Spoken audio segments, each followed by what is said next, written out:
നോക്കിയേ, സൈനികരുടെ യഹോവേ നിന്നെ ആശ്രയിക്കുന്ന മനുഷ്യൻ ഭാഗ്യവാൻ എന്ന് പറയുമ്പോൾ നാം മനസ്സിലാക്കണം, നമ്മുടെ ജീവിതത്തിൽ ഈ ഭൂമിയിലെ ജീവിത യാത്രയിൽ നമ്മെ ദൈവത്തിൽ നിന്ന് അകറ്റി കൊണ്ടുപോകുന്ന പല പ്രവൃത്തികൾ നമ്മുടെ ജീവിതത്തിൽ കടന്നു വരുമ്പോൾ അതിൽ ശ്രദ്ധയോടെ നാം ചുവടുവെച്ചില്ല എങ്കിൽ നമുക്ക് ലഭിച്ച ശ്രേഷ്ഠത നഷ്ടപ്പെട്ടു പോകാൻ സാധ്യതയുണ്ട്. നാം തള്ളപ്പെട്ടു പോകുവാൻ സാധ്യതയുണ്ട്. അവൻ രാജ്യത്തിലേക്ക് തിരിയുന്ന ഒരു പ്രവൃത്തിയും എന്റെയും നിങ്ങളുടെയും ജീവിതത്തിൽ ഉണ്ടാകാൻ പാടില്ല.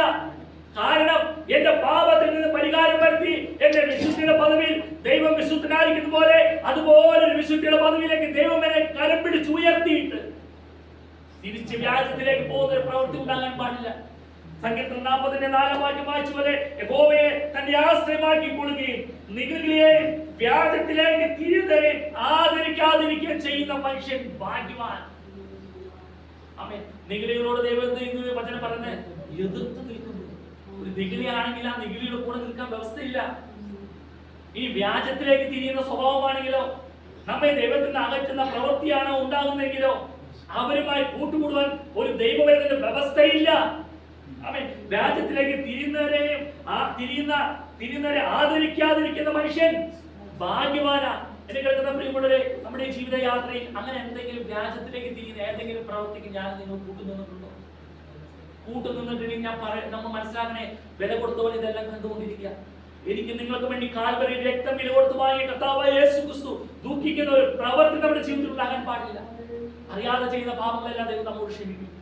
എന്നാൽ നമ്മൾ അറിഞ്ഞുകൊണ്ട് ചെയ്യുന്ന സത്യത്തിന്റെ പരിജ്ഞാനം ലഭിച്ച ശേഷം മനഃപൂർവ്വം പാപം ചെയ്താൽ ഇനി പാപങ്ങൾക്ക് വേണ്ടി എന്തില്ല, ഒരു യാതൊരു ശേഷിക്കുന്നില്ല.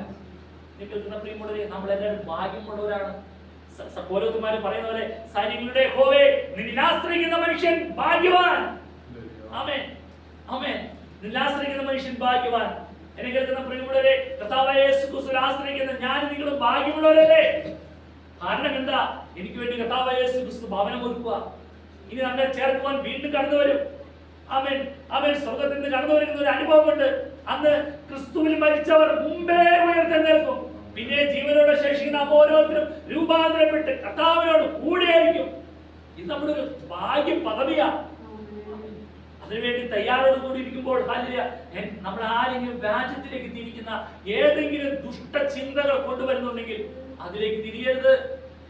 അത് നമ്മെ നിത്യത നഷ്ടപ്പെടുന്ന സ്വഭാവമാണ്. അതിലേക്ക് തിരിഞ്ഞു പോകരുത്. അതിലേക്ക് തിരിയാതിരിക്കുന്ന മനുഷ്യൻ ഭാഗ്യവാൻ. ഓടിച്ചു കടന്നു പോകട്ടെ. ഹാലലിയ. കുറച്ച് നേരത്തെ നിർത്തേണ്ടതുകൊണ്ട് ഹാലലിയ. അതിലേക്ക് തിരിയുന്ന ഒരു പ്രവൃത്തി ഉണ്ടാകുന്നത് ഞാൻ ഒരുപാട് വ്യാഖ്യാനത്തിലേക്ക് കടന്നു പോകുന്നില്ല. ദൈവം സഹായിക്കും, ദൈവം ബലപ്പെടുത്തും. കാരണം ദൈവത്തിൽ ആശ്രയിച്ച് മുന്നോട്ട് പോയാൽ മാത്രം മതി. സൈനികരുടെ യഹോവയെ നിന്നെ ആശ്രയിക്കുന്ന മനുഷ്യൻ ഭാഗ്യവാൻ എന്ന് പൗരോഹിത്യന്മാർ വിളിച്ചു പറഞ്ഞതിനൊപ്പം തന്നെ നാം പുതിയ വിശ്വാസികൾ എനിക്ക് നിങ്ങൾക്ക് വിളിച്ചു പറയാം, കർത്താവായ യേശു ക്രിസ്തുവിൽ ആശ്രയിക്കുന്ന ദൈവമക്കളായ ഞാനും നിങ്ങൾ ഭാഗ്യമുള്ളവരാണ്. ഈ നമ്മുടെ പ്രത്യേകത ഹാലലിയ. നമ്മളെന്താ? നിഗളികളെയും വ്യാജത്തിലേക്ക് തിരിയുന്നവരെയും ആദരിക്കാതിരിക്കുകയും ചെയ്യും. അങ്ങനെയുള്ളവരൊന്നും എന്ത് ചെയ്യില്ല, ആദരിക്കില്ല. നിഗളികളുടെ പ്രത്യേകത എന്താ? അവരിങ്ങനെ അഹങ്കരിച്ചുകൊണ്ടിരിക്കും. അത് മറ്റുള്ളവരൊന്നും എന്ത് ചെയ്യില്ല, ഒരു വിലം കൽപ്പിക്കില്ല. ഞങ്ങളാണ് വരുന്നത് ഇങ്ങനെ നിഗളിച്ചുകൊണ്ടിരിക്കും. നിങ്ങളാണ് അവരുടെ ഏറ്റവും വലിയ പ്രശ്നം. ഞങ്ങളെ കഴിയാത്ത ഒന്നുമില്ല എന്നുള്ളൊരു മൈൻഡ്. അങ്ങനെയുള്ളവരെ പിന്നെ വ്യാജത്തിലേക്ക് അത് മുഖാന്തരം എന്ത് ചെയ്യും? നമ്മെ വ്യാജത്തിലേക്ക് തിരിക്കും. നമ്മള് ഒരു സഭയാ കുടുംബമായി നിൽക്കുമ്പോൾ നമ്മെ ഏതെങ്കിലും തരത്തില് പ്രാർത്ഥനയ്ക്ക് പിന്തിരിപ്പിക്കുകയോ അല്ലെങ്കിൽ ആത്മീയമായ ബന്ധത്തിൽ നിന്ന് ഇല്ലാതാക്കുന്ന ഏതെങ്കിലും പ്രവൃത്തി ചെയ്യുന്നുണ്ടെങ്കിൽ ആ പ്രവൃത്തി അത് എവിടെ നിന്ന് കടന്നു വരുന്ന? ദൈവത്തിൽ നിന്ന് കടന്നു വരുന്നതല്ല. അല്ലെങ്കിൽ നേരെ മനസ്സിലാക്കിയുള്ളൂ. ചെറിയ കാരണം പറഞ്ഞാലും നമ്മൾ സമ്മതിച്ചു കൊടുക്കരുത്. അല്ലെങ്കിൽ ദൈവത്തിന് കൊടുക്കേണ്ട മഹത്വം ദൈവത്തിന് തന്നെ കൊടുക്കണം. അത് സ്വയം എടുക്കരുത്. ആവശ്യങ്ങൾ ദൈവം അറിയും. അനാവശ്യം വിശാലിന് നല്ലപോലെ അറിയാല്ലേ? ആവശ്യം നല്ലപോലെ ചെയ്തപ്പോൾ നമുക്കൊരു ശാരീരികമായ ബുദ്ധിമുട്ട് നമുക്ക് അമ്മച്ചിയുടെ ഒരു ആവശ്യം കടന്നു വന്നപ്പോൾ രണ്ട് ഞായറാഴ്ച അമ്മച്ചി പ്രാർത്ഥനയ്ക്ക് പോകാതിരുന്നത്. അത് 3 ഞായറാഴ്ച 2 ഞായറാഴ്ച അവിടെ ഇങ്ങനെ പറ്റി. ഒരു ഞായറാഴ്ച പ്രാർത്ഥനയ്ക്ക് പോയില്ല, ഭവനത്തിലിരുന്നു. ആവശ്യം നല്ലതുപോലെ ദൈവത്തിന് അറിയാം. അത് അനാവശ്യമാക്കുവാൻ ആർക്കറിയാം? പിശാചിനും അറിയാം. ഇത്രയും ഓപ്പറേഷൻ കഴിഞ്ഞ് വന്നതല്ലേ, 4 ആഴ്ച പോണില്ലാന്ന് തീരുമാനം എടുത്ത് നമുക്കൊരു പറയാനുണ്ടോ?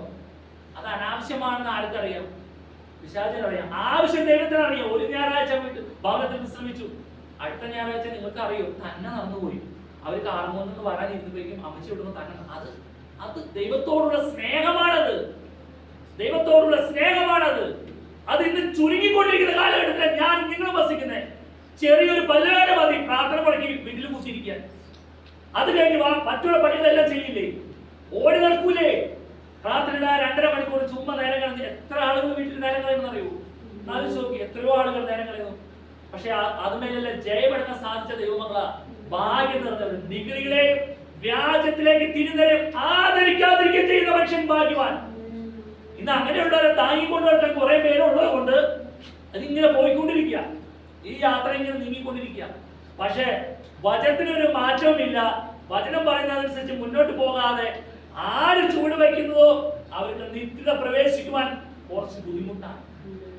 അതുകൊണ്ട് ആമേൻ, വ്യാജത്തിലേക്ക് തിരിയുന്ന ഒരു പ്രവൃത്തി രക്ഷിക്കപ്പെട്ട് സ്നാനപ്പെട്ട് ദൈവത്തെ ആരാധിക്കുന്ന ദൈവമക്കളായ എന്നിലും നിങ്ങളിലും ഉണ്ടാകാൻ പാടില്ല. ഹല്ലേലൂയ. ഓടിച്ചു